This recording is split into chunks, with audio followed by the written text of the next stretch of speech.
Well, one of Otago's favourite sons, Aaron Smith, Highlander, world's best halfback, of course, who's been in the headlines for the last couple of weeks for all the wrong reasons, not because of his game on the field, but I guess you could say for his game off the field. We all know the situation in the Christchurch cubicle at the airport by now, and we found out this week that he has also been stood down for the upcoming Test match against Australia. Reported in the New Zealand Herald, the formal warning and forfeiture of his Test selection fees after being found guilty of serious misconduct for entering a toilet with a woman at Christchurch Airport last month were likely taken in his stride. He will already have committed to getting support for his personal issues and working through his relationship with his partner.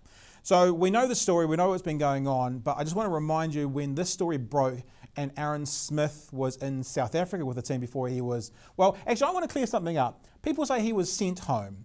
The way that I read it in the media, he wanted to go home. So I think we should be careful of accusing Aaron Smith of being sent away from the team. To me, it looks like he asked and was chosen to leave the team, albeit for serious misconduct, no question. But when he was in South Africa and this all came to news, he of course delivered a very tearful apology. I've made a huge mistake, a huge error in judgment. I'd firstly like to say a huge sorry to my partner Tegan, her family, my family.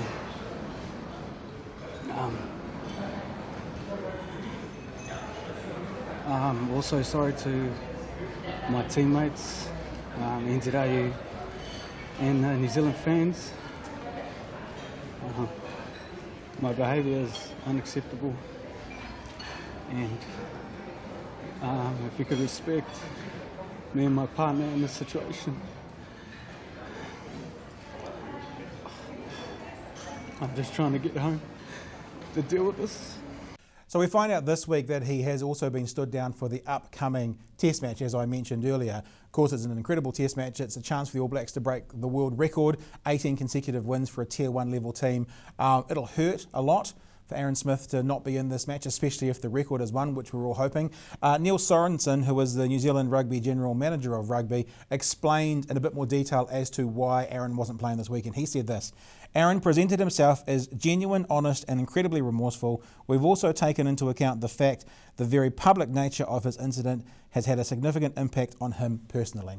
So there's a professional reason why he's been stood down. There's also perhaps a private reason, professional and personal reasons as to why he's been stood down for this weekend as well. And I guess from this weekend onwards, we'll just have to wait and see what happened.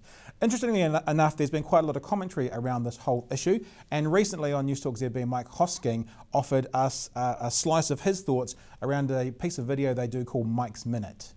One, the bloke thinking that recording such an incident would ever in any way lead to anywhere but the trouble and regret it has. What sort of petty-minded, pathetic little bitter, twisted personality do you need to be to look to profit from such an event? Two, the media up and running with it. It shows a venal, small-minded, clickbait kind of thought process to take a tip like that and look to cause trouble, and that's all it really was.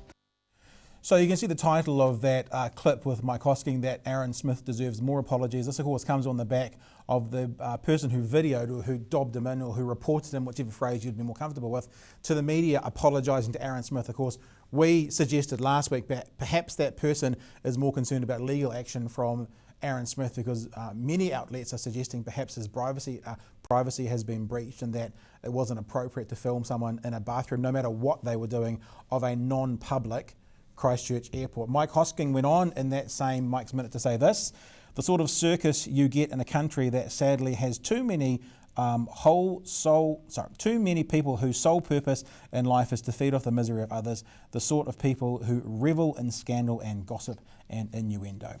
So Mike Hosking being very clear about what he thinks, and I have to actually say, a rare occasion for me, but I tend to agree with Mike Hosking. I think that the incident that happened with Aaron Smith is not to be applauded or lauded or held up as an example for the young people of New Zealand, but it is mostly between him and his partner and him and his employer.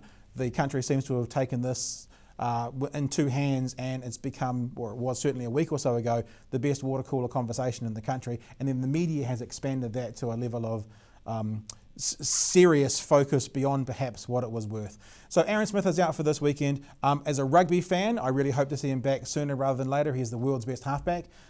He is a favourite son of Dunedin and Otago and Aaron Smith. He's doing his time, so hopefully for the crime he has committed, and we'll see him again real soon in that black jersey.